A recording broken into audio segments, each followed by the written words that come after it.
Hello dear viewers, welcome back on my channel quick learning with ease. I hope आप सभी बहुत अच्छे होंगे और इंटरव्यू की प्रिपरेशन काफ़ी अच्छे से कर रहे होंगे। आज की वीडियो में हम बात करने वाले हैं कि स्लो ब्लूमर्स को हम फास्ट कैसे करेंगे, और स्लो ब्लूमर्स के ही बारे में आज हम बात करने वाले हैं। स्लो लर्नर्स और स्लो ब्लूमर्स होते क्या हैं? तो slow learner is a term use to refer to those students who have an intelligence quotient below average IQ 70 to 90 less than 80। मतलब स्लो लर्नर या स्लो ब्लूमर वो लोग होते हैं जिनका जो IQ लेवल है वो 70 से 90 के बीच में होता है, लेकिन लेस देन 80 होता है। स्लो लर्नर्स को हम स्लो ब्लूमर्स भी कहते हैं, क्योंकि स्लो लर्नर्स को स्लो टैग करना थोड़ा अच्छा नहीं लगता, या स्लो लर्नर्स टैग करना। तो स्लो ब्लूमर्स का मतलब वही होता है कि कुछ ऐसे बच्चे जो कि थोड़े लेट ब्लूम करते हैं, मतलब लेट खिलते हैं। एक नॉर्मल बच्चे जैसे खिल जाते हैं जल्दी एज में, लेकिन वो क्या है, थोड़ी लेट एज में जाके खिल पाते हैं। अब बात है कि how you will identify a slow bloomer, मतलब आप अपनी क्लास में स्लो ब्लूमर को कैसे पहचानोगे, आपसे क्वेश्चन किया जाएगा। तो सबसे पहली है कि हो सकता है कि उसकी जो मेमोरी है वो थोड़ी पुअर हो, वो धीमे याद करता हो। Problem with math, problem like subtraction में, एडिशन में प्रॉब्लम होना। प्रॉब्लम इन रीडिंग राइटिंग, पढ़ने लिखने में प्रॉब्लम होना। ट्रबल टेलिंग टाइम, अगर आप उससे कुछ पूछो तो वो हिचकिचाए, बहुत ज़्यादा फंबल करे, या फिर आंसर ही ना कर पाए, इतना ज़्यादा डरे।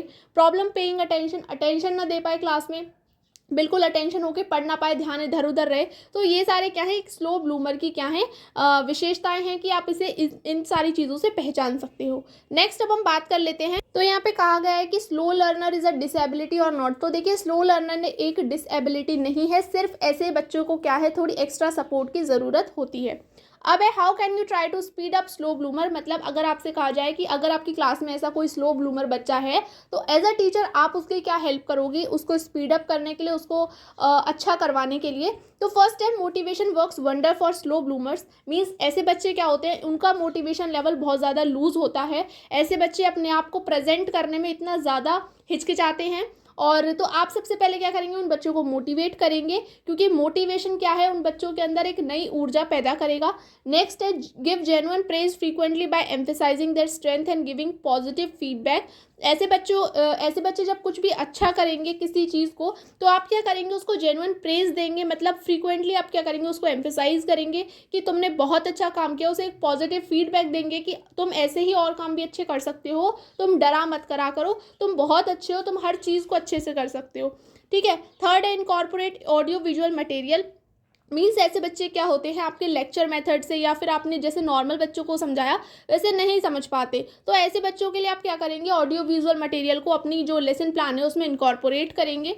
Next provide remedial teaching. ऐसे बच्चों को आप रेमेडियल टीचिंग प्रोवाइड करेंगे। मीन्स अगर उनको एक बार में समझ नहीं आता है तो आप उनको 2-4 बार समझाने की कोशिश करेंगे, जो भी लर्निंग गैप्स बन रहे हैं आप उनको कवर करने की कोशिश करेंगे।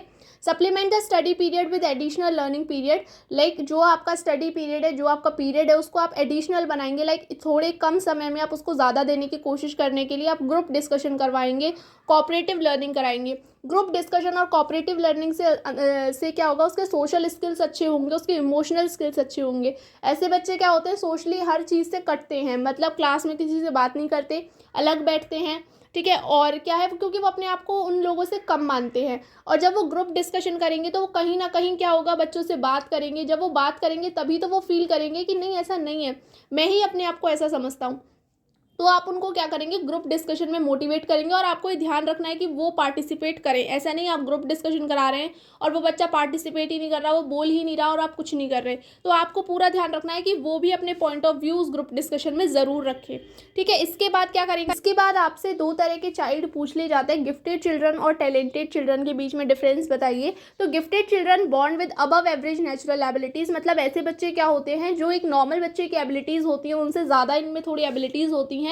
आप इन्हें गिफ्टेड कह सकते हैं, क्योंकि क्या है, ये इनकी मेमोरी पावर एक नॉर्मल बच्चे से अच्छी होगी, अच्छे से चीज़ों को कैचअप कर पाएंगे। तो अगर आपकी क्लास में अगर ऐसा बच्चा है गिफ्टेड चिल्ड्रन, तो आप उसके लिए क्या एक्टिविटीज़ कराओगे। सबसे पहला कॉम्प्लेक्स प्रॉब्लम सॉल्विंग, आप उसको कॉम्प्लेक्स चीज़ों की तरफ मोटिवेट करोगे। ऐसा नहीं सिंपल क्वेश्चन दिया और उसने बहुत जल्दी कर लिया, ऐसा करने पे वो और बच्चों को डिस्टर्ब करेगा। सेकंड, कोलैबोरेटिव लर्निंग पे ध्यान दोगे। यूज़ टेक्नोलॉजीज़, मतलब उसको अच्छी अच्छी टेक्नोलॉजीज़ की समझ भी दोगे और उनसे समझाने की कोशिश करोगे। अगर उसे आपके एक नॉर्मल वे से समझ नहीं आ रहा तो आप उसे मल्टीपल वे से समझाने की कोशिश करोगे। Create tired assignments. आप उसे ऐसे असाइनमेंट्स दोगे जो कि उसे थकाएं, ऐसा नहीं सिंपल दोगे। उसको एक क्वेश्चन दे रहे हो तो उसके मल्टीपल वेज ढूंढने के लिए दीजिए कि जब आप आंसर लिखो तो मुझे ये चीज़ें इसके अंदर बताना। तो कहीं ना कहीं वो भी सोचने लगे कि हाँ मैं इसमें क्या लिखूँ, तब वो थोड़ा थकेगा, तब वो समझेगा। क्योंकि अगर आप सिंपल दोगे और वो करता रहेगा तो वो कहीं ना कहीं ओवर कॉन्फिडेंट हो जाएगा। तो आपको उसको ओवर कॉन्फिडेंट नहीं करना है, उसको कॉन्फिडेंट ज़रूर बनाना है लेकिन ओवर कॉन्फिडेंट नहीं बनाना है। इसके बाद बात कर लेते हैं टैलेंटेड चिल्ड्रन की। तो टैलेंटेड चिल्ड्रन वो होते हैं have developed their natural abilities to high level. मतलब ये बच्चे ऐसे होते हैं अगर उनके पास वो स्किल नहीं है या फिर वो टैलेंट नहीं है, वो इतना जल्दी कैचअप किसी चीज़ को नहीं कर पा रहे, तो वो क्या करते हैं उस चीज़ पे प्रैक्टिस करते हैं, उस पर पूरा अपना कह सकते हो जी जान लगाते हैं, पूरी कोशिश करते हैं उसको सीखने की। तो वो बच्चे क्या होते हैं, टैलेंटेड चिल्ड्रन होते हैं, जो कि जो नेचुरल एबिलिटीज़ है उनको हाई लेवल तक ले जाने के लिए क्या करते हैं, पूरी मेहनत करते हैं। तो वो बच्चे टैलेंटेड चिल्ड्रन होते हैं। तो आपको क्लियर हो गया होगा स्लो ब्लूमर, गिफ्टेड चिल्ड्रन और टैलेंटेड चिल्ड्रन क्या होते हैं, और तीनों के बारे में मैंने आपको क्लियर कर दिया। आपसे क्वेश्चन पूछा जाए तो अब आप बता सकते हैं। एक्टिविटीज़ भी मैंने आपको बता दी, आप कैसे इनको ट्रीट करोगे, क्या इनके संग करोगे। ठीक है, तो आई होप आपको आज का क्वेश्चन समझ आया होगा। और अगर वीडियो अच्छा लगा है तो चैनल को लाइक शेयर सब्सक्राइब ज़रूर कर दीजिएगा। मिलते हैं अगली एक नई वीडियो में, जब तक के लिए थैंक यू।